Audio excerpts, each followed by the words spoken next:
Ya, jadi sebenarnya sudah cukup lama ya. Jadi ketika tahun 2013 sebenarnya, ketika diingat, waktu itu Jokowi sempat berkelakar ketika ditanya waktu itu oleh beberapa tokoh nasional, ya, termasuk juga Pak Mahfud ya, soal IPK atau IP kumulatif ya. Waktu itu Pak Mahfud bilang IPK-nya 3,8. Nah, Jokowi bilang saya di bawah 2. Nah, pada saat itu mulai muncul pertanyaan-pertanyaan di masyarakat gitu loh. Kok bisa ya orang di bawah 2 kok lulus gitu. Apalagi disebut-sebut itu kan dari Universitas Gadjah Mada gitu ya. Kan kayaknya nggak mungkin gitu kalau IPK di bawah 2 itu kemudian bisa lulus, bahkan katanya masuknya tahun 80, keluarnya tahun 85. Seiring berlanjut dengan itu muncullah mulai bukti-bukti atau data-data yang mulai tersebar di jagat ya gitu, atau baik di jagat sosial maupun di media-media yang ada. Dan puncaknya adalah ketika pada tahun 2022 ketika mulai ada pertanyaan-pertanyaan yang menguncing, Dekan Fakultas Kehutanan UGM Sigit Sunarta waktu itu menunjukkan fotokopi ijazah yang konon itu disebut milik Jokowi dan juga skripsi asli yang ada di perpustakaan UGM ya, perpustakaan kehutanan. Nah, dari situ muncullah analisis-analisis baik saya maupun Dr. Resmond ya, setelah melihat bukti yang dikeluarkan oleh Sigit Sunarta yang punya otoritas dari Universitas Gadjah Mada. Bahkan Dr. Resmond itu kemudian datang langsung ke UGM ya pada awal tahun ini ya untuk kemudian melihat skripsinya. Nah, disitulah dia muncul dengan analisis soal font yang tidak pas pada waktunya, kemudian ada kata-kata yang tidak benar, tanda tangan dan lain sebagainya. Disitulah saya mulai menganalisis dan kemudian melakukan penelaahan terhadap bukti-bukti itu. Sampailah kami pada tanggal 15 April kemarin ketika kami bertiga, saya, Dr. Resmond dan juga Dr. Tifa itu diterima oleh UGM dan kemudian ditunjukkan bukti berupa skripsi. Dari situlah kita pegang skripsi itu sebagai bukti primer dan disitulah kami menemukan banyak-banyak kejanggalan atau bahkan kepalsuan yang ada.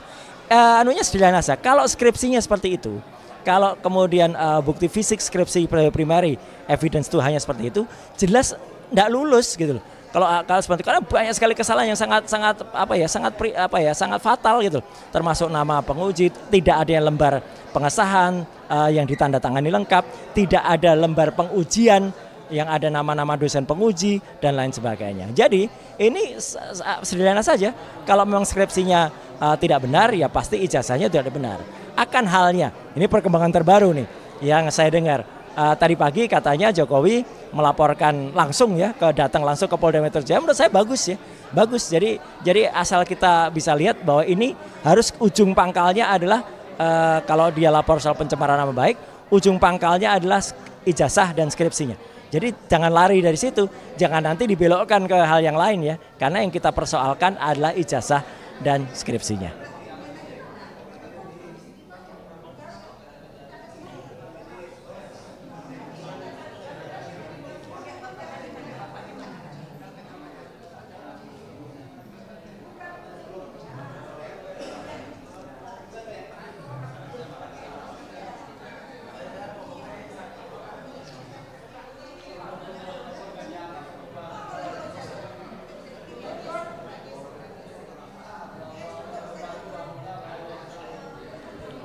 Ya, kalau memang dia memiliki buktinya, kenapa kemudian tidak ditunjukkan secara terbuka dan boleh dianalisis?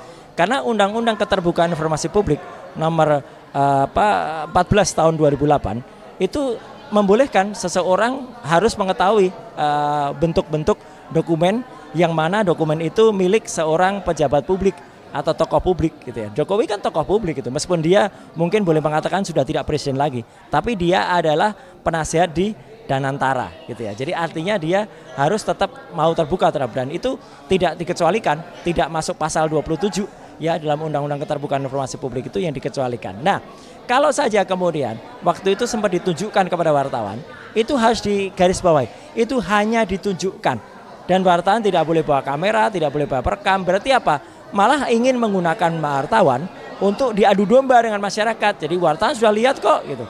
Kan ironis, wartawan sudah boleh lihat, tapi kemudian tim TPUA yang datang resmi ke sana malah tidak diperbolehkan lihat, katanya hanya mau diperlihatkan di persidangan atau di pengadilan. Ini kan aneh gitu. Jadi artinya selama ijazah itu tidak kemudian nanti ditunjukkan, dan kemudian itu diperiksa oleh tim independen, ya, oleh ahli-ahli digital forensik, menurut saya kami masih tetap pada kesimpulan bahwa ijazahnya bermasalah atau ijazahnya palsu, apalagi kalau melihat bentuk skripsinya yang seperti itu, yang acak adut, ya, skripsinya sangat-sangat tidak beraturan, skripsinya sangat-sangat tidak mencerminkan kualitas skripsi dari Universitas Gadjah Mada. Tempat saya, Dr. Rismon, Dr. Tifa itu belajar S1 dan S2 asli semuanya ada di UGM.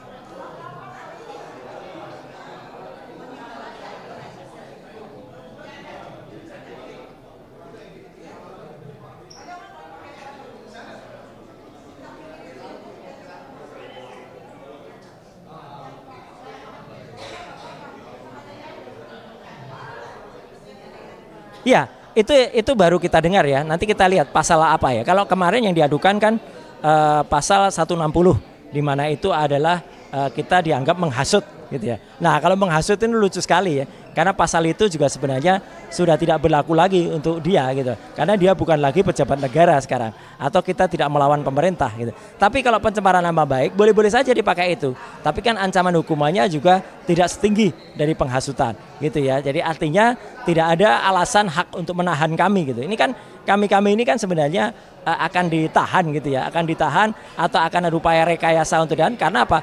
Karena gugatan ijazah palsunya sedang berjalan. Jadi gugatan ijazah palsu ini harus berjalan. Ada pemalsuan dokumen yang sebenarnya terjadi pada ijazah yang diklaim itu milik dia. Dan gugatan ini itu pun mulai menemukan ada data di KPU tiba-tiba hilang, tidak bisa diperiksa lagi. Padahal data itu datanya Pak Gus Dur ada, datanya Bu Mega ada, datanya SBY aja. Masa datanya Jokowi nggak ada?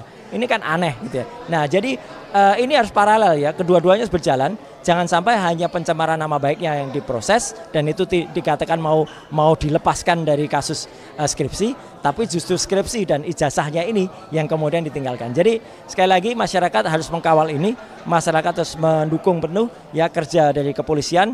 Jangan sampai kemudian mau untuk dibelokkan atau disederhanakan menjadi pencemaran nama baik dan itu tidak dikaitkan lagi dengan ijazah.